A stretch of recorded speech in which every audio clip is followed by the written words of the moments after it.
السلام علیکم ناظرین، آج کے اخبار کے ساتھ میں عمران عادل اسی دعا سے پروگرام کا آغاز کرتے ہیں کہ اللہ رب العزت آج کے روز ہم سب کے لیے آسانیاں پیدا کرے، آمین۔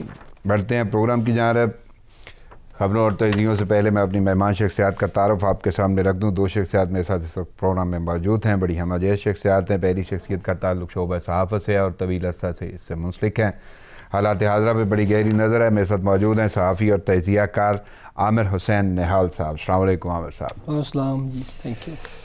ناظرین، دوسری شخصیت میرے ساتھ آن لائن موجود ہیں لاہور سے، ان کا تعلق شعبہ وکالت سے ہے اور حالات حاضرہ سے بڑی گہری نظر ہے ان کی حالات حاضرہ پہ، اور یوں کہہ لیں کہ تجزیہ کاری میں بھی بڑی مہارت حاصل ہے۔ میرے ساتھ موجود ہیں ماہر قانون اور تجزیہ کار بیرسٹر وقاص ابریز خان صاحب۔ السلام علیکم وقاص صاحب۔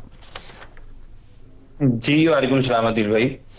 آپ کی شرکت وقت اور تجزیے کا شکریہ۔ عامر صاحب آپ کی آمد کا شکریہ۔ چلتے ہیں اخبارات کی جانب۔ سب سے پہلی خبر جو لیڈنگ سٹوری ہے، جو اخبارات کی زینت بنی، وزیر اعظم عمران خان کا کہنا ہے کہ الزامات بے بنیاد ہیں۔ بشیر میمن کو جسٹس فائز عیسیٰ کے خلاف کیسز بنانے کا نہیں کہا، ریفرنس فائل کرنا تو ان کا کام ہی نہیں تھا۔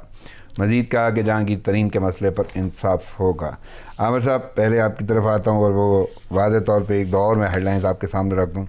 کبھی کیسز بنانے کا نہیں کہا، بشیر میمن ریفرنس فائل ہی نہیں کر سکتے تھے۔ کیسے دیکھ رہے ہیں وزیر اعظم عمران خان کے یہ بیان کو؟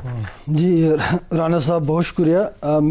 میرے خیال میں بنیادی سوال یہ ہے کہ یہ پہلی دفعہ نہیں ہوا۔ ایون جو جہانگیر ترین گروپ ہے ان کا بھی یہ خیال ہے کہ پاکستان تحریک انصاف میں جو بھی ہو رہا ہے اس میں پرائم منسٹر کسی نہ کسی طرح سے انوالو ہوتے ہیں، کیونکہ آپ کو یاد ہوگا کہ انہوں نے ایک گروپ بنایا تھا اور اس گروپ کے تھرو انہوں نے کہا کہ وہ جہانگیر ترین کا گروپ جو ہے وزیر اعظم سے ڈائریکٹ بات نہ کرے بلکہ ایک میڈیشن کے تھرو ہوگا۔ تو انہوں نے اس بات پہ انہوں نے کہا کہ بھائی ایسا نہیں ہوگا کہ ہم سیدھے پرائم منسٹر سے بات کرنا چاہتے ہیں۔ اس کی وجہ یہ ہے کہ یہاں پر بڑے ایشوز موجود تھے۔ تو پرائم منسٹر کی بات بشیر میمن کے حوالے سے بالکل واضح ہے کہ ظاہر بات ہے بشیر میمن کو ریفرنس کا کوئی حق نہیں تھا، لیکن جو چیزیں انکشافات انہوں نے کی ہیں اس کی انکوائری ہونی بہت ضروری ہے، کیونکہ بات واضح ہو جائے گی۔ دیکھیں، اگر پرائم منسٹر صاحب نے یہ نہیں کیا یا ان کی طرف سے یہ انسٹرکشن نہیں ہوئی یا ان کے کسی گروپ کے ممبرز نے، کسی کیبنٹ ممبر نے، شہزاد اکبر سمیت کسی نے اس بات کو پش نہیں کیا، تو پھر اس کے مکمل ایک شفاف طریقے سے جب آپ اس کی انکوائری کروائیں گے تو چیزیں واضح ہو جائیں گی۔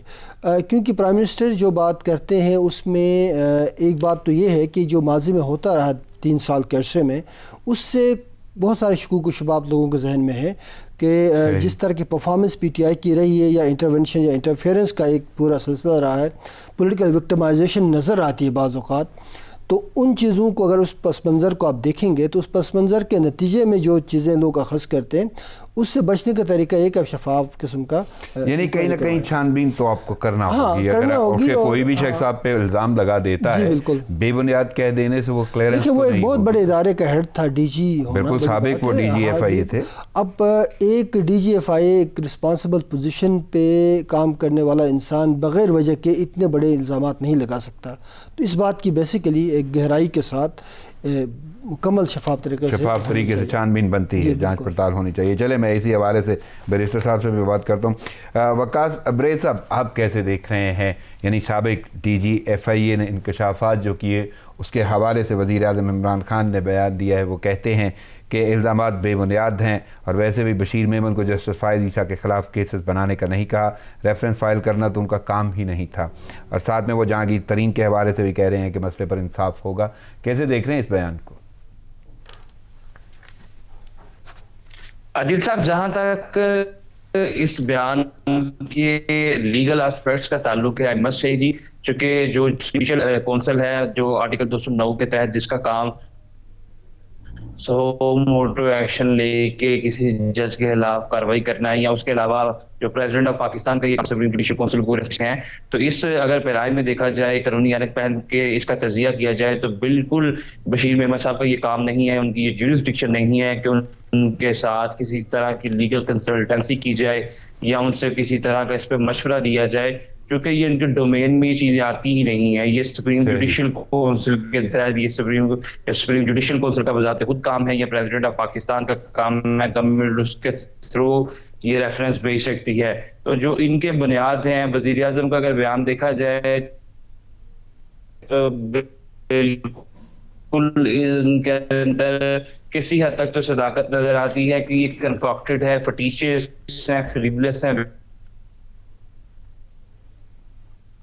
آئی تھنک بیرسٹر صاحب آپ کی آڈیو میں کوئی پرابلم ہو رہا ہے جس کی وجہ سے کوئی مسئلہ بن رہا ہے, لیکن یہ تکنیکی خرابی کو دیکھتے ہوئے جیسے یہ صورتحال بہتر ہوگی تو ہم پھر آپ سے رابطہ کریں گے اور آپ سے یہ سوال جاری رکھیں گے. میں عامر صاحب آپ کی جانب آتا ہوں اور مزید تھوڑا سا اگر آگے بڑھتے ہیں تو سابق ڈی جی ایف آئی اے کے انکشافات جو ہیں اس کے بحاف پہ پاکستان بار کونسل کا وزیر قانون فروغ نسیم اور شہزاد اکبر سے مستعفی ہونے کا مطالبہ, معاملے پر جوڈیشل کمیشن تشکیل دیا جائے, اعلامیہ جاری. کیسے دیکھ رہے ہیں جی بار کونسل کا؟ دیکھیں بار کونسل استعفے سے پہلے میرا خیال انکوائری بہت ضروری ہے.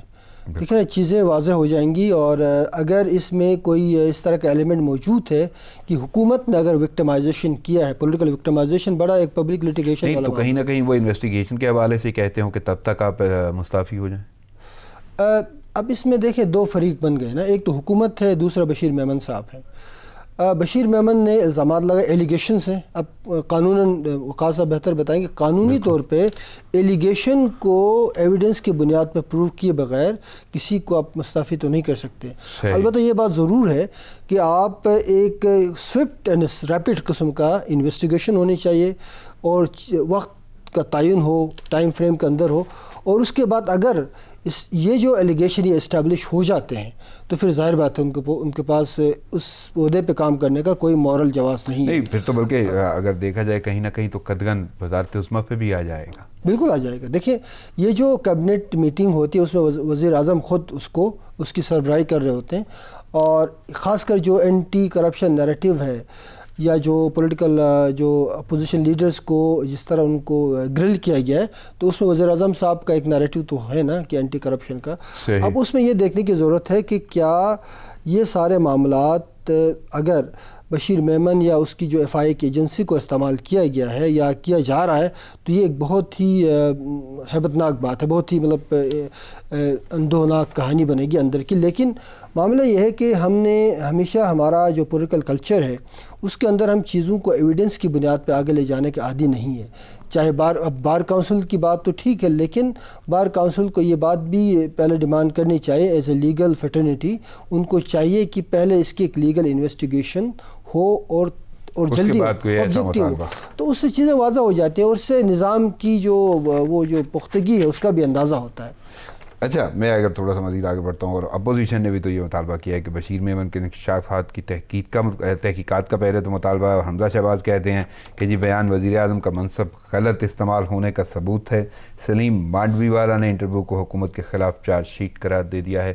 تو کیسے دیکھ رہے ہیں اپوزیشن کا ریئیکشن تو آئے گا؟ ہاں, وہ تو ایک فطری عمل ہے کہ اپوزیشن جو ہے اس معاملے کو اٹھائے گی, اور ہوتا ہی ہے دنیا میں جہاں بھی اپوزیشن ہے وہ معاملات کو اٹھاتی ہے. لیکن حکومت کی جو ذمہ داری ہے, مطلب حکومت کو فوراً آ کے یہ بیان نہیں دینا کہ نہیں ہم نے بالکل کچھ بھی نہیں کہا, وہ غلط کہہ رہے ہیں.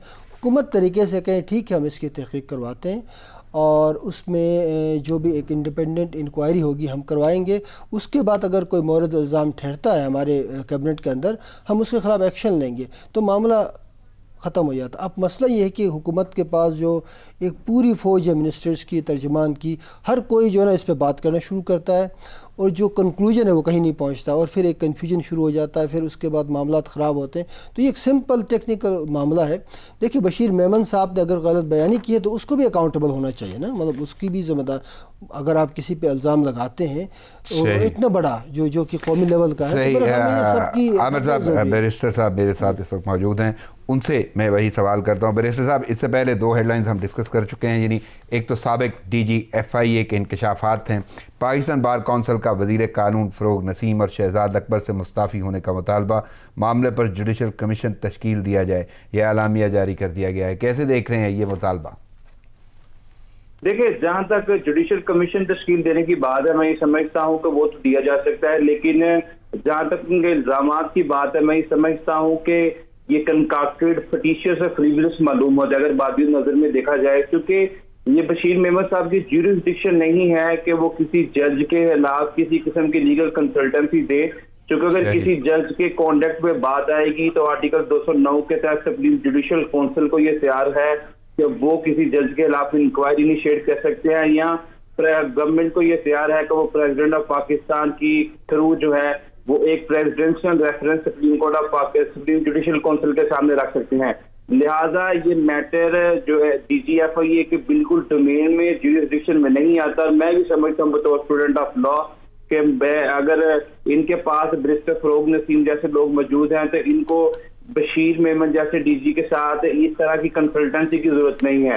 لہذا جوڈیشل کمیشن تو بننا چاہیے، لیکن جو ان کے طرف سے جو بیانات جاری کیے گئے یا سوشل میڈیا پہ جو ان کی ویڈیو تھی اور ایک پروگرام تھا، اس کے تناظر میں دیکھا جائے تو میں بطور اسٹوڈنٹ آف لا یہ سمجھتا ہوں کہ ان کے بیانات کے اندر کوئی کنکریٹ، کوئی ٹینجیبل یا کوئی ڈائریکٹ ایویڈنس نظر نہیں آتا کہ یہ چیز یا یہ ایکوزیشن یا ایلیگیشن جو ہے کل کلا اگر کورٹ میں ان کو لے جایا جاتا ہے، یہ جوڈیشل کمیشن کے سامنے بشیر میمن صاحب پروو کر سکے۔ آپ کو یاد ہوگا اس سے پہلے بھی انہوں نے حاج آصف کے حوالے سے بھی ایک اسٹیٹمنٹ دی تھی کہ گورنمنٹ نے مجھے بلایا اور انہوں نے مجھے بلا کر یہ کہا کہ آپ حاج آصف کے خلاف آرٹیکل 6 کا مقدمہ جو ہے وہ انیشیٹ کریں اور غداری کے تحت ان کے خلاف ایک مقدمہ بنائیں۔ تو اس پہ بھی گورنمنٹ کی طرف سے وضاحت آئی کہ ہم نے بالکل ان کے ساتھ کوئی اس طرح کی بات چیت نہیں کی۔ لہذا یہ دوسری دفعہ ان کی طرف سے یہ اسٹیٹمنٹ آئی ہے جس پہ بیرسٹر شہزاد اکبر نے بھی ان کو لیگل نوٹس بھیج دیا ہے اور بیرسٹر فروغ نسیم نے بھی ان کو لیگل نوٹس بھیج دیا ہے۔ تو میں یہ سمجھتا ہوں کہ ہمارے پاکستان کے اندر جہاں پہ فریڈم آف سپیچ موجود ہے، لیکن فریڈم آف سپیچ آپ کی اتنی بے ہنگم نہیں ہونی چاہیے کہ آپ اداروں کے خلاف یا بے بنیاد کسی گورنمنٹ کے خلاف الزامات لگائیں، اور اگر آپ سمجھتے ہیں کہ آپ کے الزامات سچے ہیں تو آپ کے پاس فورم موجود ہے اور بالکل آپ وہاں جا سکتے ہیں۔ صحیح، یعنی آپ ان فورمز پہ جا سکتے ہیں، انہیں استعمال کیا جا سکتا ہے۔ بالکل آپ جا سکتے ہیں، بالکل عدیل فورم موجود ہیں، اور جب ان کو لیگل نوٹس دیا گیا ہے دونوں صاحبان کی طرف سے، شہزاد اکبر صاحب کی طرف سے، فروغ نسیم صاحب کی طرف سے بھی، تو لیگل نوٹس کے رپلائی میں جب ان کے خلاف کوئی کیس یا سوٹ انیشیٹ کیا جائے گا تو وہاں پہ جا کے یہ اپنی صفائی میں وہ ایویڈنسز دے سکتے ہیں، وہ میٹنگز کے بارے میں بتا سکتے ہیں جو ان کے پاس ایویڈنس ہے۔ آپ ہوا میں یا ہوائی باتیں تو نہیں کر سکتے۔ چلیں وہ تو بیرسٹر صاحب لازم بات ہے کہ قانونی تقاضے ہوں گے وہ پورے انہیں کرنے ہی ہوں گے، لیکن اب مزید تھوڑا سا اگر آگے بڑھیں تو اپوزیشن نے بھی تو انہی انکشافات کی تحقیقات کا مطالبہ کیا ہے، اور ساتھ میں مثلا حمزہ شہباز کہتے ہیں کہ بیان وزیر اعظم کا منصب غلط استعمال ہونے کا ثبوت ہے، اور سلیم مانڈوی والا نے انٹرویو کو حکومت کے خلاف چارج شیٹ قرار دیا ہے۔ تو اس کو کیسے دیکھ رہے ہیں؟ اپوزیشن کے مطالبے تو ہوتے ہی ہیں، ریئیکشن تو آنا بنتا ہی ہے، لیکن کیا یہ بھی کوئی صورتحال ہو پائے گی؟ دیکھیں اپوزیشن کی طرف سے اپوزیشن کا کام ہی یہ ہے کہ گورنمنٹ کے معاملات کے حوالے سے جہاں پہ ان کو کوئی لوز کارنر ملے یا لوز بال ملے تو وہاں پہ یہ شارٹ مار دے۔ تو میں سمجھتا ہوں کہ یہ جو بیانات ہیں یہ جو سلیم مانڈی والا کی طرف سے ہیں یا اپوزیشن پولیٹیکل کوارٹرز کی طرف سے ہیں، بالکل ان کی طرف سے ایک جینوئن مطالبہ ہے کہ اگر کسی ایک ڈی جی صاحب کا ڈی جی ایف آئی ہے جو کہ پاکستان کی بیوروکریسی میں بہت زیادہ اہمیت کے حامل ہے، ان کی طرف سے کوئی ایکوزیشن یا ایلیگیشن لیول کیے گئے ہیں تو جوڈیشل کمیشن بننا چاہیے۔ جوڈیشل کمیشن میں ان کے بھی بیانات کو مد نظر رکھنا چاہیے، اور جو شہزاد اکبر کی اور بیرسٹر فروغ نسیم کی جو پوزیشن ہے اس حوالے سے ان کا بھی بیان ریکارڈ کرنا چاہیے، اور جوڈیشل کمیشن اس حوالے سے جو اس کی فائنڈنگ ہو وہ قوم کے سامنے رکھے، اس رپورٹ کو پبلک کرے، اور تاکہ آئندہ آنے والے وقت میں بھی کسی شخص جو اگر کوئی ان کے خلاف گورنمنٹ کے خلاف یا ریاست کے خلاف کوئی کسی قسم کا بیان دیتا ہے صحیح۔ تو بیرسٹر صاحب عامر صاحب یہاں پہ ہمیں ایک مختصر سا وقفہ لینا ہوگا، پروگرام یہیں سے شروع کریں گے۔ ناظرین لیتے ہیں ایک شارٹ بریک، ساتھ رہیے گا۔